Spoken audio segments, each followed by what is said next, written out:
या देवी सर्वभूतेषु शक्तिरूपेण संस्थिता नमस्तस्यै नमस्तस्यै नमस्तस्यै नमो नमः।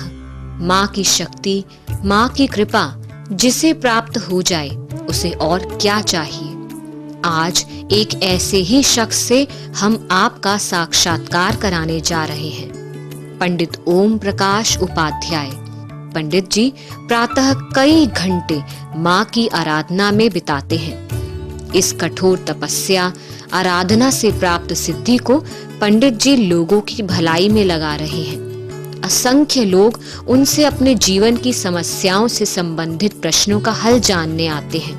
माँ की कृपा से प्राप्त ज्योतिष ज्ञान से वो उन सभी लोगों का भला कर रहे हैं। आइए मिलते हैं पंडित ओम प्रकाश उपाध्याय जी से।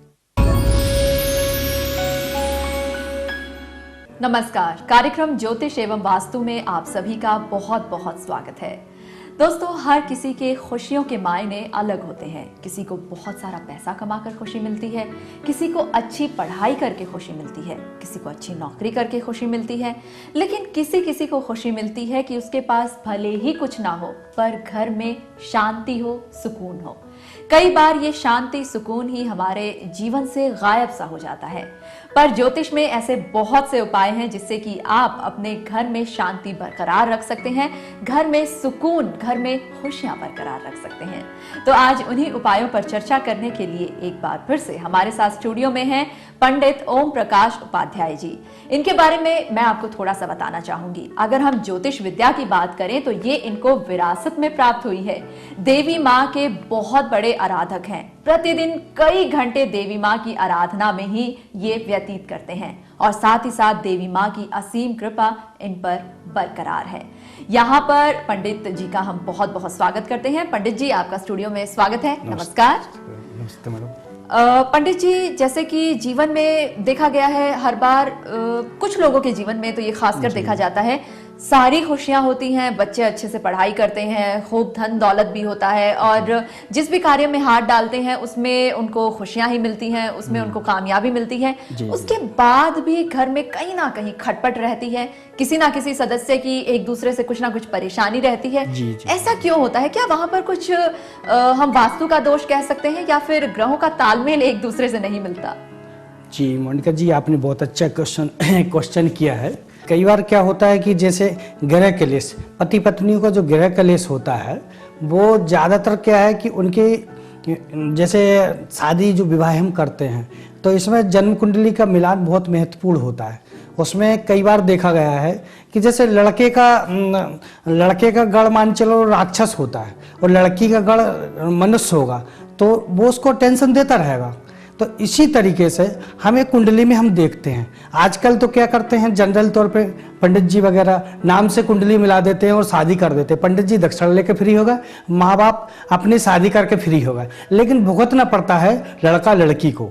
एक जमाना वो था कि लड़की की शादी जब तक नहीं होती थी, जब तक माँ बाप को चिंता होती थी। आज के दौर में हम सबसे ज़्यादा समस्या आती है, मेरे ऑफिस में जो आती हैं वो यही आती हैं कि शादी के बाद लड़की सुखी नहीं है या शादी के बाद लड़का सुखी नहीं है। सबसे ज़्यादा यही मैटर इस समय आ रहे हैं हमारे पास, वो स्थिति को हम देखते हैं। तो मैडम इसमें विशेष तौर पे हम यही बोलेंगे कि जन्म कुंडली हर धर्म के, हर वर्ग के आदमी को, शादी वो अपनी रीति रिवाज से करे, उसमें कोई दिक्कत नहीं है, लेकिन जन्म दोनों की शादी मिलान करके मैच मेकिंग करके ही हमें शादी करना चाहिए। मतलब पहले एक बार गुण जरूर मिलवा लें। और ये क्या है, हमारा एक वैज्ञानिक तर्क है। आज कोई भी पति पत्नी को हम ले लेते हैं, दाम्पत्य उसको ले लेते हैं, तो उसकी सुखी कैसे रहेगा इसका हम किस आधार पर निकालेंगे? किसी के पास इसका कोई समाधान नहीं है। आज विश्व की हम बात करते हैं तो अमेरिका जैसा धनी देश, पति पत्नी में उनके यहाँ कोई बड़ी बात नहीं है, लेकिन सुखी नहीं है। धन तो कितना है उनके पास में। हमारा देश इंडियन एस्ट्रोलॉजी नंबर 1 माना गया विश्व में, और यहाँ के जब भी वहाँ से कोई ज़रूरत होती है तो पहले भारतीय ज्योतिषाचार्य को पूछते हैं वहाँ के लोग। और लेकिन यहाँ के लोग हमसे क्वेश्चन करते हैं, पंडित जी ऐसा होगा क्या? हमें बड़ी हंसी आती है उसमें कि मतलब जो एक ग्रह स्थितियों को भी हम भी बोलते हैं कि भैया जब पंचांग बनाते हैं तो उसमें लिखा रहता है सूर्य इतने बज के इतने मिनट पे उदय होता तो उतने पे होता है कि नहीं? तो फिर पंडित जी ऐसी बात नहीं थी। तो इसी टाइप से वो आते हैं। जी। तो बहुत सी ऐसी कुंडलियां हैं, तो अपन देखते हैं आज किस यहाँ पर कुंडली की बात हुई है तो आज का जो यहाँ पर हमने विषय लिया है वो इस कुंडली को देखते हुए ही लिया है। एक यहाँ पर हमें ईमेल आई थी, वो आई थी अल्पना राजपूत जी की, भोपाल से। इनकी जन्म तिथि है 23/4/1985। ठीक है। और इनका जन्म समय है सुबह के 4 बजे। जन्म स्थान है भोपाल। ठीक है। लिखती हैं कि परिवार में खूब धन दौलत है, सास ससुर से बहुत अच्छी इनकी बनती है, और जब ये घर में शादी करके आई थी तो बहुत से सपने सजा कर आई थी। सारे सपने पूरे हुए, बस एक सपना इनका अधूरा है, वो ये कि पति से इनकी बहुत ज्यादा नहीं बनती, कुछ ना कुछ अलगाव रहता है, और अलगाव अब धीरे धीरे इतना ज्यादा बढ़ चुका है, ये चाहती हैं कि उनसे अलग हो जाएं। बहुत ही अच्छा। इसमें हम गृह स्थिति को देख रहे हैं तो ऐसे जातक को क्या होता है कि कई बार बहुत से ऐसे जातक हमारे पास आ रहे हैं, हम अलग रहना चाहते हैं, अलग रहना चाहते हैं। बेटा यदि इसकी किस्मत में यदि दुख है तो वो अलग भी रहेगी तो भी वही रहेगा, यदि शादी दूसरे लड़के से करेगी तो भी वही परेशानी रहेगी, क्योंकि गृह तो वही है। इसके सबसे मेन पॉइंट जो है इसका दूसरे घर का मालिक जो है सूर्य राहु के साथ ग्रहण योग बना के बैठा हुआ है। तो इसके जो फ्रेंडशिप जो है, फ्रेंड सर्कल ठीक नहीं है। इसके फ्रेंड जो है जो इसको गड्ढे में डाल रहे हैं, उसको गलत एडवाइस दे रहा है, जो इससे इसके धन की तरफ उनका झुकाव है, धन को उनको देख रहा है कि किसी तरीके से इनसे प्रेम बढ़ा के वो इसका धन लूटा जाए, इनको वो किया जाए।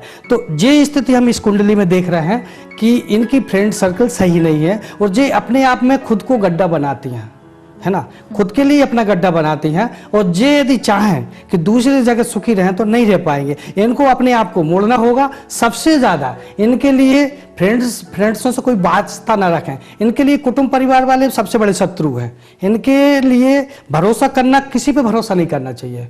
केवल जब भी कोई बात यदि पूछते हैं तो इनको पूछना चाहिए किसी बुजुर्ग आदमी से, गुरु पिता से पूछें, हम जैसे जोशाचार्य जो पिता तुल्य है उनसे पूछें, या इनके पड़ोस में भी यदि कोई बुजुर्ग आदमी है तो उससे सलाह लेंगे तो इनकी स्थितियां अपने आप ठीक हो जाएंगी। नहीं तो जो इसी तरीके से अपने आप को भी कष्ट करती रहेंगी, और जितने भी डिसीजन लेगी अंततः गलत ही होंगे, क्योंकि इनके अंदर जो है माइनस मतलब निगेटिव बहुत ज्यादा सोचती हैं।